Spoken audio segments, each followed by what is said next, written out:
बिस्मिल्लाहिर्रहमानिर्रहीम। अस्सलामु अलैकुम रहमतुल्लाहि बरकातहू। उम्मीद करती हूँ बेटा आप सब घर पे खैरियत से होंगे। किसी भी ज़ुबान को हमें सीखने के लिए उसके कुछ बुनियादी उसूल है जो हमें सीखने होंगे। तो इस तरह उर्दू ज़ुबान को सीखने के लिए और पढ़ने के लिए हमें सबसे पहले हुर्फ़ तहजी को सीखना होगा। हुर्फ़ तहजी किसे कहेंगे? अलिफ से लेकर ये तक जितने हुर्फ़ है उसे हम क्या कहेंगे? हुर्फ़ तहजी कहते हैं। हुर्फ़ के मजमूए को क्या कहेंगे? हुर्फ़ तहजी कहते हैं। हुर्फ़ तहजी को हम एक और नाम है सादा आवाज़ वाले हुर्फ़ भी इसे हम कहते हैं। ठीक है, तो एक मरतबा मेरे साथ पढ़िए। अल्हम्दुलिल्लाह आप सबको हुर्फ़ तहजी आता ही है, फिर भी एक मरतबा इसे हम दोहरा लेते हैं। तो क्या है, सबसे पहले हम देखेंगे अलिफ, बे, पे, ते, टे, से, जीम, चीम, है, खे, दाल, डाल, जाल, रे, रे, जे, से, सीन, शीन, स्वात, ज़्वात, तोए, ज़ोए, आइन, गाइन, फे, खाफ, काफ, गाफ, लाम, मीम, नून, वाव, हे, ई, ये। तो क्या है ये? अलिफ से लेकर ये तक जितने हुर्फ़ हैं ये क्या कहलाते हैं? हुर्फ़ तहजी कहलाते हैं। तो इन हुर्फ़ के मजमूए को क्या कहेंगे? हुर्फ़ तहजी कहेंगे। हुर्फ़ तहजी को एक और नाम क्या है? सादा आवाज़ वाले हुर्फ़ भी इसे हम कहते हैं। और इसकी मुकम्मल तादाद कितनी है? 36 है, यानी कि 36 है। कितने हुर्फ़ तहजी? 36 है। अलिफ से ये तक कितने हुर्फ़ है? 36 है। नेक्स्ट हम देखेंगे मद और हमज़ा क्या है? अलामात है। अलामात यानी सिंबल से, यानी ये हुर्फ़ तहजी में नहीं बल्कि इसे अलग लिखे हैं हम यहाँ पर, क्योंकि ये अलामात है। क्या है? मद और हमज़ा, यानी ये लफ्ज़ के शुरू में भी ऐसा ही रहता है, इसकी कोई शक्ल तब्दील नहीं होती है, इसलिए ये क्या है? सिर्फ अलामात है, यानी सिंबल्स है। क्या है? मद और हमज़ा है। ठीक है, याद है ना आपको? हुर्फ़ तहजी को और एक नाम क्या है? हम सादा आवाज़ वाले हुर्फ़ भी इसे कहते हैं। और इनके मुकम्मल तादाद कितनी है? 36 है। हमज़ा और मद क्या है? ये अलामात है। नेक्स्ट बीट हम देखेंगे हकारी आवाज़ वाले हुर्फ़, यानी किसे कहेंगे? दो चश्मी है से मिलकर बनने वाले हुर्फ़ को क्या कहेंगे? हकारी आवाज़ वाले हुर्फ़ या फिर भारी आवाज़ वाले हुर्फ़ भी इसे हम कहते हैं। तो यहाँ पर देखिए, ये बे और दो चश्मी है, तो ये बे अलग और दो चश्मी है अलग अलग हुर्फ़ नहीं है, बल्कि ये एक ही हुर्फ़ है। बे और दो चश्मी है क्या है? ये एक ही हुर्फ़ है। तो इसलिए हम इसे क्या कहेंगे? हकारी आवाज़ वाले हुर्फ़ या फिर भारी आवाज़ वाले हुर्फ़। और ये किससे बनने वाले हैं? दो चश्मे है से मिलकर बनने वाले हुर्फ़ को हकारी आवाज़ वाले हुर्फ़ या फिर भारी आवाज़ वाले हुर्फ़ इसे हम कहते हैं। और इनकी जुमला तादाद कितनी है? 14 है, यानी 14 है। हुर्फ़ तहजी कितने हैं? 36 है। और हकारी आवाज़ वाले यानी दो चश्मे है से मिलकर बनने वाले हुर्फ़ की तादाद कितनी है? 14 है। ठीक है, चलिए यहाँ देखते हैं हम। मेरे साथ पढ़िए एक मरतबा। भा, फा, था, ठा, झा, छा, धा, ढा, ढ़ा, खा, घा, ला, मा, ना। ठीक है, तो ये क्या है? दो चश्मे है से मिलकर बनने वाले हुर्फ़ है, जिनकी तादाद कितनी है? 14 है। चलिए फिर नेक्स्ट देखते हैं हम।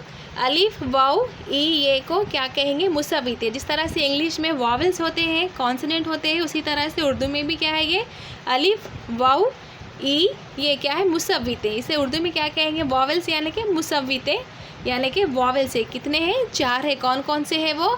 अलिफ, वाव, ई, ये है। और बाकी के जो हुर्फ़ है जैसे कि बे, पे, ते, टे, से, जीम, चीम, ये जो हुर्फ़ है इसे हम मुसम्मिते कहेंगे। क्या कहेंगे? मुसम्मिते। जिस तरह से इंग्लिश में कॉन्सोनेंट है उसी तरह से उर्दू में उसे मुसम्मिते कहते हैं। देखिए यहाँ पर मुसव्विते जो कौन से है? अलिफ, वाव, ई, ये क्या है? मुसव्विते है। बाकी के जो हुर्फ़ है वो क्या है? मुसम्मिते। क्या है वो? मुसम्मिते, जिनकी तादाद कितनी है? 32।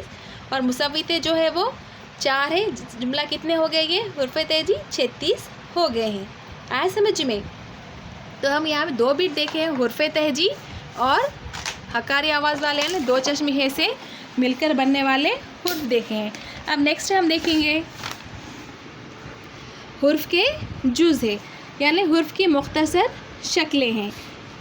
यानी जब ये लफ्ज़ में आते हैं तो दरमियान में या आखिर में जब आते हैं तो इनकी शक्ल तब्दील हो जाती है, या शुरू में आते हैं, शुरू में, दरमियान में, आखिर में जब आते हैं तो इनकी शक्ल तब्दील हो जाती है। कुछ हुर्फ ऐसे हैं जिनकी मुख्तसर शक्लें नहीं हैं, लेकिन कुछ हुर्फ ऐसे हैं जिनकी मुख्तसर शक्लें होती हैं। यहाँ पर आपको बताया गया है, देखिए अलिफ़ है, अलिफ़ की कोई मुख्तसर शक्ल नहीं है, ये लफ्ज़ के शुरू में, दरमियान में, आखिर में एक जैसा ऐसा ही होता है, इसलिए इसकी कोई मुख्तसर शक्ल नहीं है। या नेक्स्ट हम देखेंगे बे, पे, ते, टे, से, जीम, चीम, है, खे, तो इनकी यहाँ पर मुख्तसर शक्लें हैं आपको लिखी हुई है। नेक्स्ट दाल, डाल, जाल, रे, रे, जे, से, तो ये इनकी मुख्तसर, ये हुर्फ ऐसे हैं जिनकी मुख्तसर शक्लें नहीं है, जिसलिए हमने यहाँ पे उसे नहीं लिखा है। नेक्स्ट है सीन, शीन, स्वात, ज़्वात, इसकी मुख्तसर शक्लें यहाँ लिखी हुई है, आप लोग इसे लिख लीजिए। नेक्स्ट तोए, ज़ोए की मुख्तसर शक्ल नहीं है। नेक्स्ट आइन, गाइन की मुख्तसर शक्लें यहाँ पर लिखी हुई है। हम सुना ना आपने कि कुछ हुर्फ ऐसे हैं जिनकी मुख्तसर शक्लें हैं और कुछ हुर्फ ऐसे हैं जिनकी मुख्तसर शक्लें नहीं हैं। जो दिए गए हैं वो यहाँ पर है, फ़े, ख़ाफ, काफ, गाफ, लाम, मीम, नून, वो की कोई मुख्तसर शक्ल नहीं है, इसलिए हमने यहाँ नहीं लिखा है या। तो यहाँ तक आपने लिखे देखे हैं, क्या है ये इनकी हुर्फ की मुख्तसर शक्लें हैं। आज समझ में बेटा, तो हम कितने बिट देखे आज? 3 बिट देखे। फर्स्ट जो है हुर्फ तहजिए, दूसरा है हकारी आवाज़ वाले यानी 2 चश्मी है से मिलकर बनने वाले हुर्फ है। फिर हम मुसव्विते, मुसम्मिते देखे, मुसव्विते 4 है जो अलिफ, ब, ई, ये है, और मुसम्मिते बाकी के जो हुर्फ है बे, पे, ते, ये मुसम्मिते हैं। फिर नेक्स्ट हम जो देखे हैं हुर्फ के जुज़ यानी हुर्फ की मुख्तसर शक्लें हैं। ठीक है, अगर आप ये अच्छे से लिखने और आपको पढ़ने आ जाएगा तो इंशाल्लाह आपको उर्दू पढ़ने और लिखने में बहुत आसानी होगी। तो आप क्या कीजिए बेटा, सबसे पहले आपको एक ब्रॉड लाइंस की नोटबुक ख़रीदिए, उर्दू के लिए जो हम हमेशा इस्तेमाल करते हैं, ब्रॉड लाइन की बुक्स लीजिए एज नोटबुक। फिर उसके बाद यहाँ पे आपको साइड में एक मार्जिन डालना है, राइट साइड में आप जब आप नोट्स लिखना शुरू करेंगे तो एक बात का ख्याल रखिए, आपको उर्दू राइट साइड से यानी सीधी जानिब से लिखना है। अक्सर गलती करके क्या करते हैं हम, दाएं जानिब से लिखना यानी लेफ़्ट साइड से लिखना शुरू करते नहीं, बल्कि आपको उर्दू राइट साइड से यानी सीधे जानिब से आपको लिखना शुरू करना है। ठीक है, तो पहले मार्जिन ड्रा कीजिए, हेडिंग लिखिए, फिर उसके बाद में आप हुर्फ तहजी पूरे अलीफ से लेकर ये तक यहाँ दिए गए हैं उसे आप लिखिए, जिसे हम सादा आवाज़ वाले हुर्फ भी कहते हैं। ठीक है बेटा, फिर इसके बाद में नेक्स्ट बिट लिखिए, क्या है, हकारी आवाज़ वाले हुर्फ है जो 2 चश्मी है से मिलकर बनने वाले हुर्फ है, जिसको हम भारी आवाज़ वाले हुर्फ या फिर हकारी आवाज़ वाले हुर्फ भी कहते हैं। इनकी जुमला तादाद कितनी है? 14, जो यहाँ पर बताई गई है आपको। फिर नेक्स्ट अलिफ, ब, ई, ये को मुसव्विते यानी वॉवल्स कहते हैं, और बाकी के जो हुर्फ है उसे मुसम्मिते कहते हैं। फिर नेक्स्ट हम जो देखे हैं हुर्फ के जुज़ है यहाँ पर जो आपको बताया गया है, इसे आप सेम आपके क्लास वर्क में कॉपी कर लीजिए। तो एक बात का ख्याल रखिए, आपको शुरू किधर से करना है, सीधे जानिब से इसे शुरू करना है। और होमवर्क के लिए आप लोग, अगर आपके पास पुराने भी बुक्स हैं तो उसमें होमवर्क आप लिख सकते हैं। क्लास वर्क में एक बार कॉपी कर लेकर फिर होमवर्क बुक में एक बार बिना देखे लिखने की कोशिश कीजिए। ठीक है बेटा, आए समझ में? इंशाल्लाह हम नेक्स्ट वीडियो से अस्बाक पढ़ना शुरू करेंगे। ठीक है, जज़ाकल्लाह खैर, अल्लाह हाफ़िज़।